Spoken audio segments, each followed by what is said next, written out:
No matter how good you are, people will treat you according to their need and mood.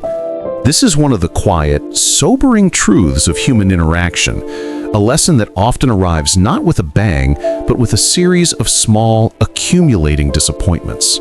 You can be the most competent, the most kind-hearted, the most reliable person in the room, and yet you will find yourself momentarily cast as a hero, a villain, or a ghost. Not based on your own script, but on the internal dramas unfolding within others.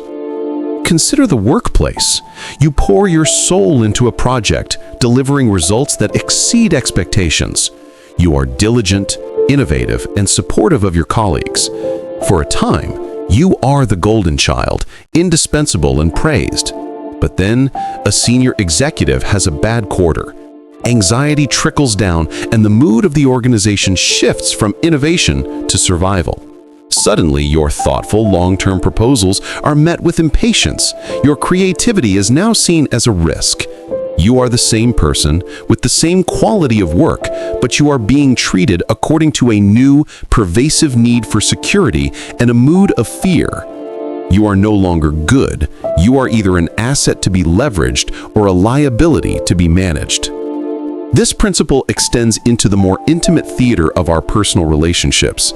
A friend you have supported through countless crises, whose secrets you have kept and whose sorrows you have shared, can turn distant and cold because you failed to perceive a need they never voiced. They needed you to call on a Tuesday, not text. They needed you to intuit their quiet struggle without them having to articulate it. Their mood, soured by a bad day at work or a lingering insecurity, paints over the canvas of your entire history together. In that moment, you are not the sum of your years of loyalty. You are a character in their narrative of neglect, treated according to the fleeting weather of their heart. Even in families, the dynamic persists. A parent may see a child not as a whole, evolving individual, but through the lens of their own unmet needs, for success, for companionship, for validation. The child's inherent goodness is irrelevant. They are treated as the vessel for a parent's dreams or the salve for their regrets. A sibling's mood, born of rivalry or personal frustration, can transform a childhood ally into a competitor for decades, all based on a perception that has little to do with the actual person standing before them. The danger in internalizing this is the corrosion of self-worth. If we tie our value to the reactions and treatments we receive from others, we enter a dizzying hall of mirrors where our reflection is never our own. We start to ask, what did I do wrong? How can I be better? When the answer often lies not in our own actions, but in the shadowy, unspoken calculus of another person's psyche. We contort ourselves, becoming people pleasers, chameleons trying to match the color of every mood and fulfill every need, only to find ourselves exhausted and utterly lost, having sacrificed our core identity for approval that was always conditional and transient. So, what is the antidote? It is not to become cynical, to build walls and declare that all people are fickle. That is simply the other side of the same coin, a reaction still defined by the behavior of others. The true liberation lies in a profound shift in perspective. First, we must learn to decouple our self-assessment from external validation.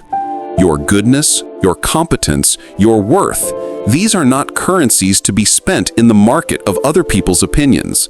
They are intrinsic. You must become the unshakable judge of your own character. Did you act with integrity? Were you kind? Did you do your best? If the answer is yes, then that is the rock upon which you stand, regardless of whether someone else, lost in their own storm, acknowledges it. Second, understanding this truth fosters a powerful form of empathy and detachment. When someone treats you poorly despite your best efforts, instead of internalizing the hurt, you can learn to see it as diagnostic information. You can think, they're operating from a place of need today, or their mood is dark and I have simply been caught in the shadow. This doesn't mean you tolerate abuse or disrespect, but it allows you to respond from a place of choice rather than raw reaction. You can set a boundary without taking the blame. You can offer compassion without sacrificing your own peace. Finally, this knowledge should guide how we treat others. It calls us to a higher standard of self-awareness. We must constantly ask ourselves, am I treating this person based on who they are, or am I treating them as a function of my own transient needs and moods? Are my frustrations with them legitimate, or are they merely the spillover from a separate struggle? To accept that people will treat you according to their need and mood is to accept a fundamental law of human gravity. You cannot stop the rain from falling, but you can choose to carry an umbrella. You can build your house on a solid foundation, so that when the winds of other people's dispositions blow, you may feel the chill, but you will not be swept away. Your goodness is not negated by their inability to see it. It remains, a quiet, constant light, valuable first and foremost to the one who holds it. And in that self-possession lies a freedom that no external treatment can ever take away.